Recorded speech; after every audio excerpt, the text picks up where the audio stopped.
Alright, so let's begin. So for today's class, we finished the importance and need for entrepreneurship development programs, and today we'll start with the objectives. Okay. Please make sure that everybody has submitted their attendance in the chat box. Okay.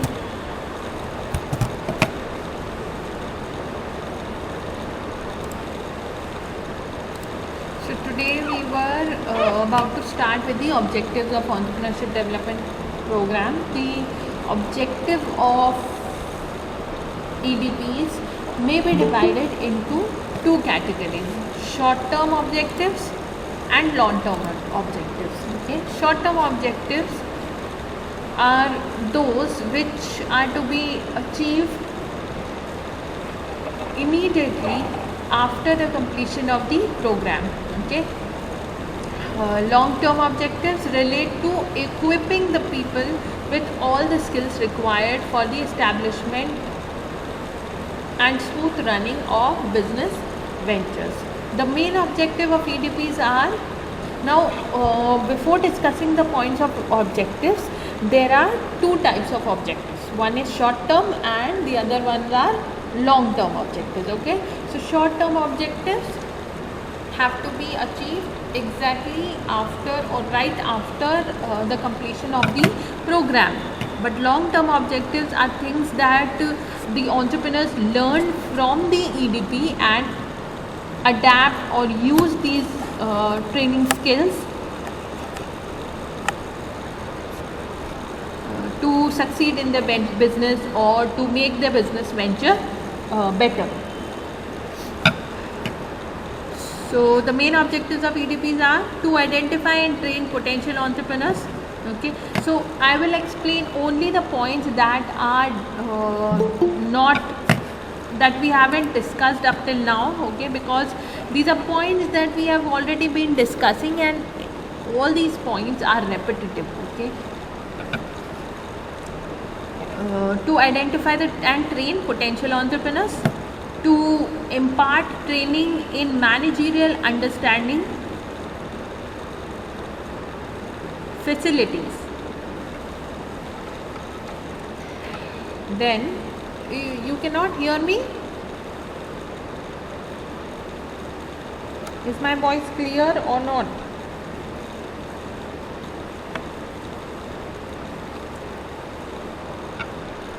Voice is cracking.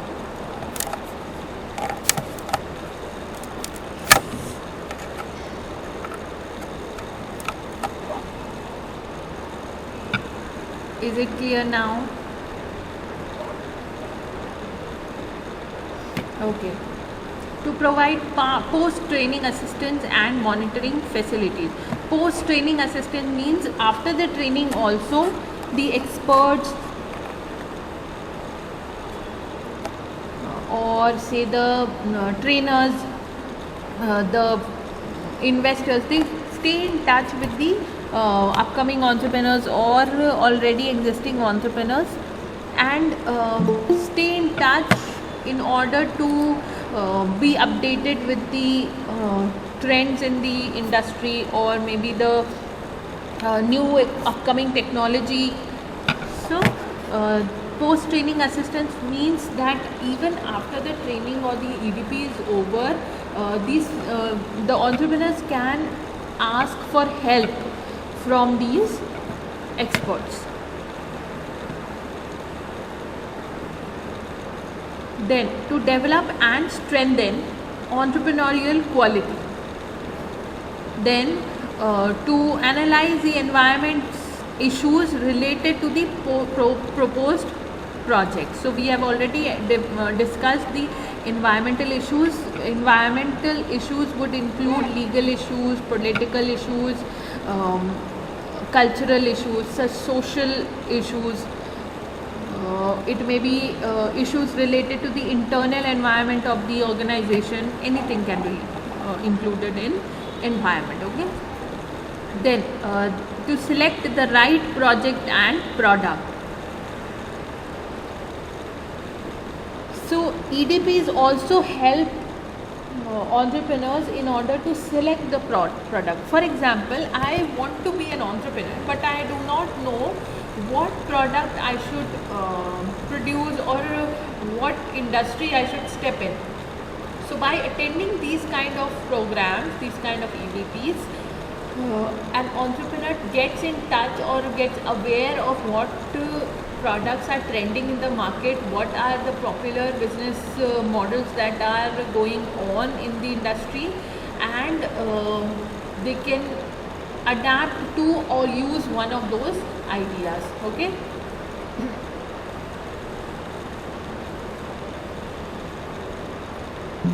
Also, the experts provide advisory facilities that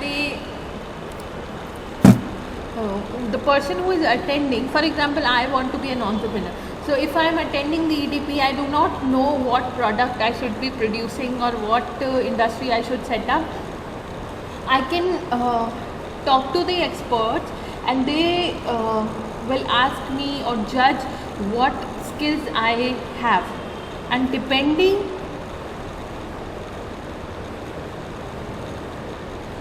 depending on those skills, they will help me out, or they will tell me what product I should be producing.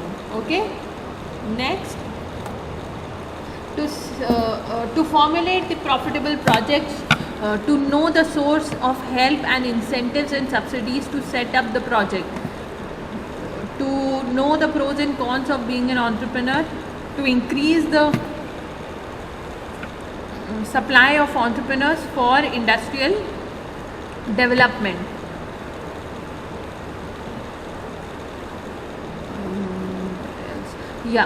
To develop small and medium enterprise sector, and to industrialize rural and backward regions. Okay, so I think there are more. Okay, to provide gainful self-employment to educated young men and women.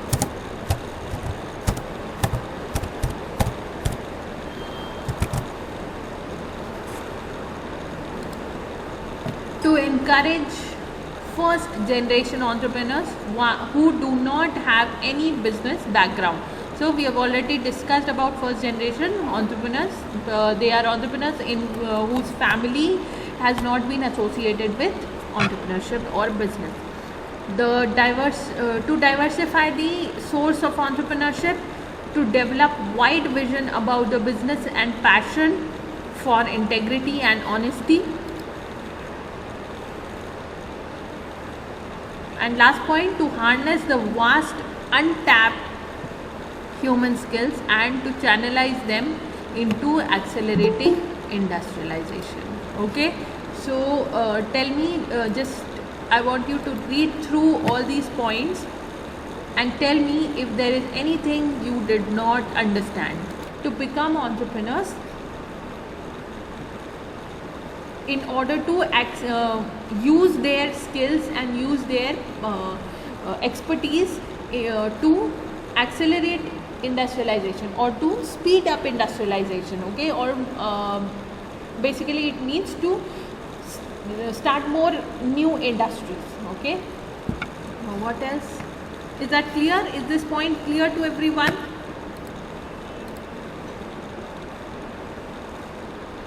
And Radhika wants me to explain point number 15, to diversify the sources of entrepreneurship. Okay, now see, entrepreneurship I think in the next unit we will see the promotion of an enterprise. Okay, so there we will see under that topic we will discuss what are the sources from where you can get ideas. Okay, when we have to start a business or set up an industry, you have to look for an idea. The idea being what would be the product that you will produce, what will be the service that you will produce. Okay, either of them. Now these ideas can be generated from various sources. What would be the sources? The sources can be let's say either you can talk to experts about it, you can read in business magazines, you can look at the industry structure, you can also attend such entrepreneurship development programs.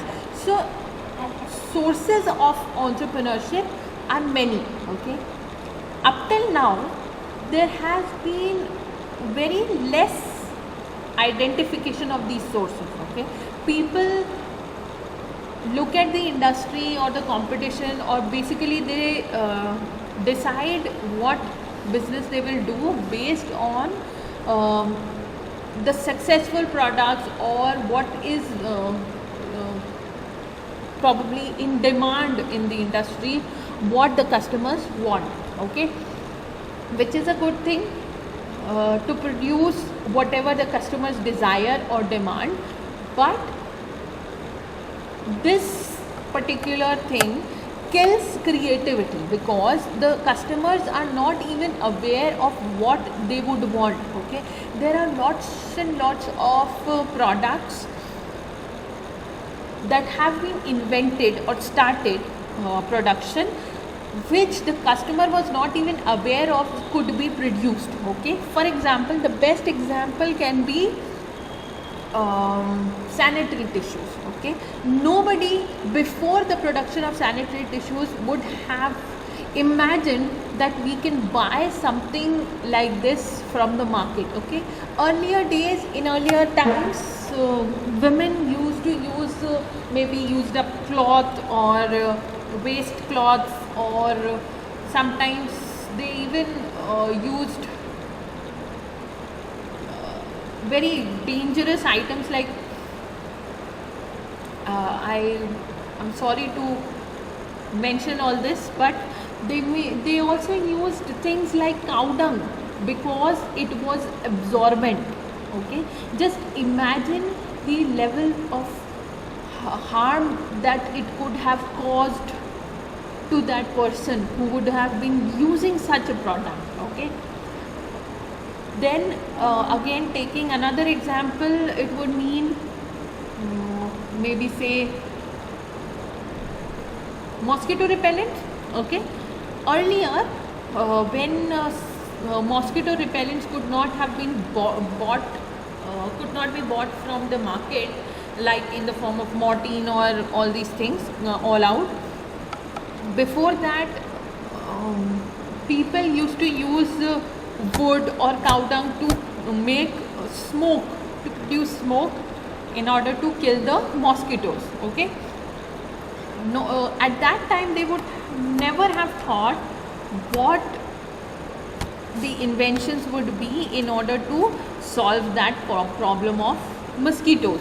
Okay, so sources of entrepreneurship can be various, means an idea can be developed or acquired from anywhere in the world. Okay, you can get it in a dream, you can talk to your family members, you can talk to customers, you can talk to competitors, you can talk to experts, you can talk to academicians. Okay, so these are the various sources of entrepreneurs, and government wants to diversify those sources, means use up more and more types of different sources of entrepreneurship. Okay, is that clear? Are these points clear to everyone?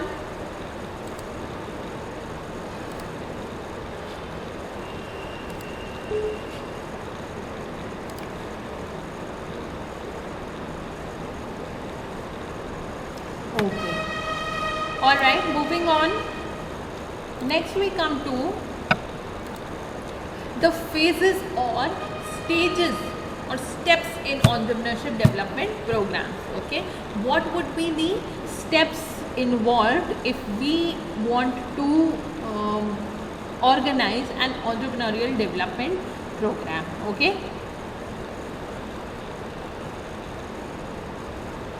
entrepreneurial development program is a wide endeavor which is related to develop various entrepreneurial traits, skills, attitude, motives, vision and capabilities necessary for playing entrepreneurial role effectively. It consists of 5 broad phases or stages described below. Okay. What are the stages? Initial preparation, identification and selection of potential entrepreneurs, training and development phases, providing support system, and monitoring and follow up. Okay. Now these are the 5 stages. We will discuss all these 5 stages in detail now. Okay. Let's see. Initial preparation. What is involved in the initial preparation? This phase includes the preparatory activities required to launch the training program. This comprises the following: pre-potential survey of environmental opportunities, publicity campaigns for the program, creation of infrastructure for training. Now these are things that have to be done before the entrepreneurship program is conducted. Okay, so what all is to be done? First point is pre-potential survey of environmental opportunities. Now before I want to attend or create or maybe organize an entrepreneurship development program, I need to understand what are the actually available opportunities that I can inform the people attending the entrepreneurship program of. Okay, so the potential opportunities have to be identified, and to identify them I have to do a survey. Okay, publicity campaign for the program. So before starting the program, obviously I will have to publicize it so that a lot of people know about it and come to attend it. Okay, it will not be effective if nobody comes and attends the program. Creation of infrastructure for training. Now we need to arrange the required infrastructure, that is maybe a training hall, okay, a trainer, the tables and chairs, stationery, whatever is required. Okay, then laying down policies, issues related to the objective of the program. So what would be the rules and regulations, when it will start, what are the rules that have to be followed, who can attend, who cannot attend, all these things will be made, all these policies have to be made. Then determining criteria of success, recruitment, selection and training of trainers. Now who will give the training is the most crucial point to decide. The trainer has to be very good in order to make the entrepreneurship development program a success. If the trainer is not equipped with the right kind of knowledge, with the right kind of skills, he or she will not be able to help the people attending the EDP. So the criteria has to be developed, who should be invited, who should be the trainer. Then development of material, training material. Now when an EDP is conducted,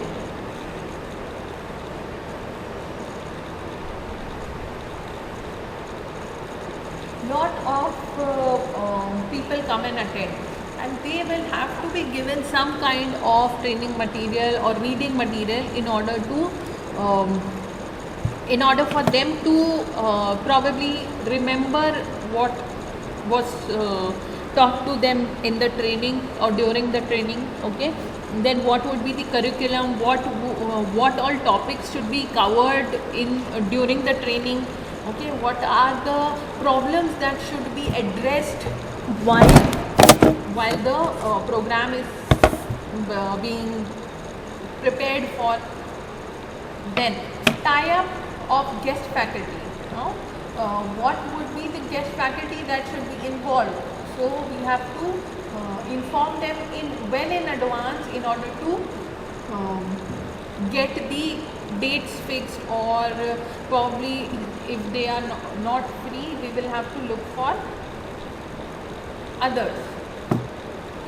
Then arrangement for inauguration of the program. Now, before any program begins, you may have also attended some of the programs in our college as well.